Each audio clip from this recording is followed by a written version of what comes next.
Welcome guys to a new video on Think Question Dimension, and today we have a new video for you guys that will be covering the reviews from the stream this Tuesday. And today we have got the Keter Sanctuary cards and of course the Tohya cards. So for this video I will be going over the Keter Sanctuary cards, and in the following video I will be going over the Tohya cards. And as we can see here, we already posted it on the Facebook channel, not on the Facebook channel, but of course on the Facebook page. So if you are interested in that and want to stay up to date, follow us there if you want to see the cover of the reviews, of course. So for the Keter Sanctuary cards, we have of course here Apex Ruler Bastion, we got the grade 2 counterpart and the grade 3 counterpart.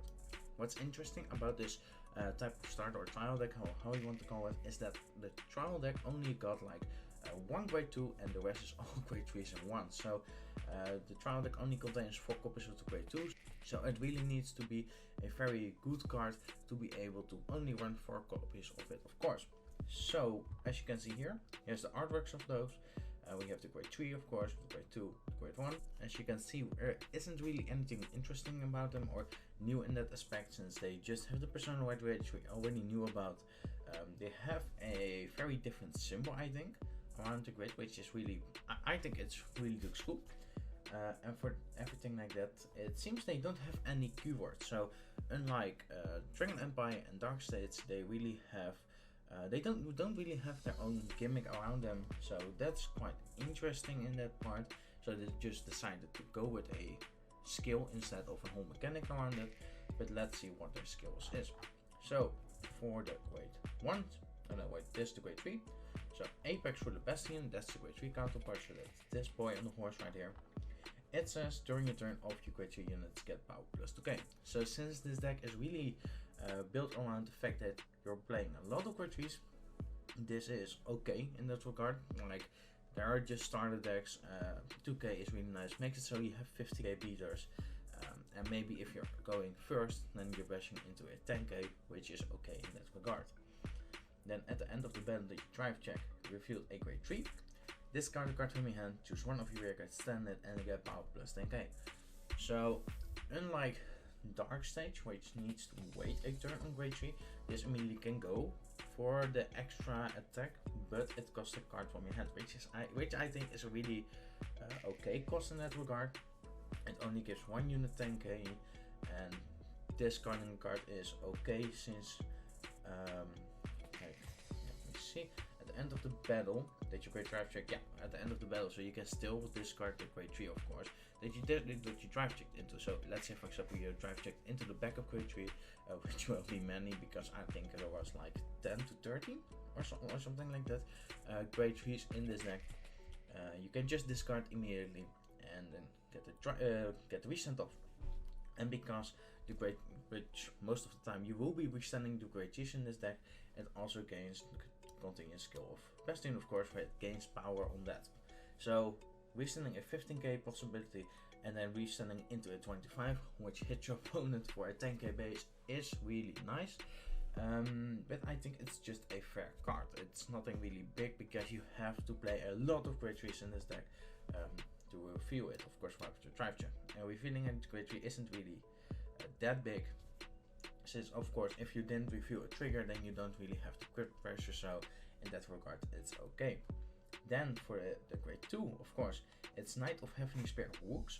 When this unit is rolled upon by Apex Ruler Bastion, costs reveal 3 grade 3 cards from your hand and draw a card. So it's a draw engine, but you have to reveal 3 grade 3s, which is really heavy, I think. Of course we have the white deck now to our or not capabilities, but to our disposal.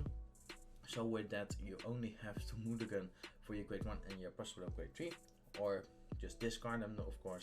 So you have to hard mulligan for your grade 3s, and with that it's okay to have. But if your hand is clunky with grade 0s, of course, you don't really have a big hand size if you're going first.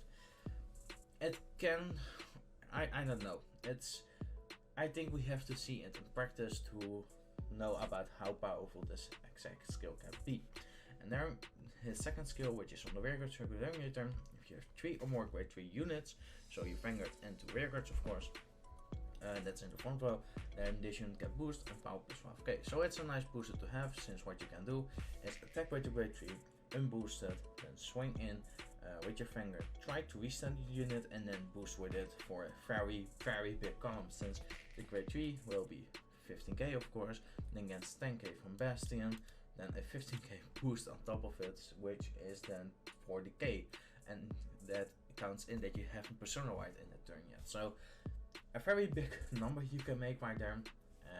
So this card is really flexible in that regard, since just generally getting a boost ability plus 5k just helps with the consistency of this deck, which plays a lot of grade 3s. Then we have the grade 1 right here, which is Knight of Heavily Sword Fort.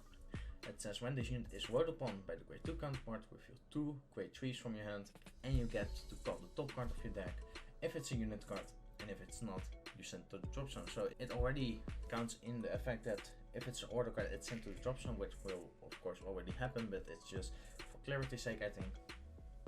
And just getting a +1 up is really nice.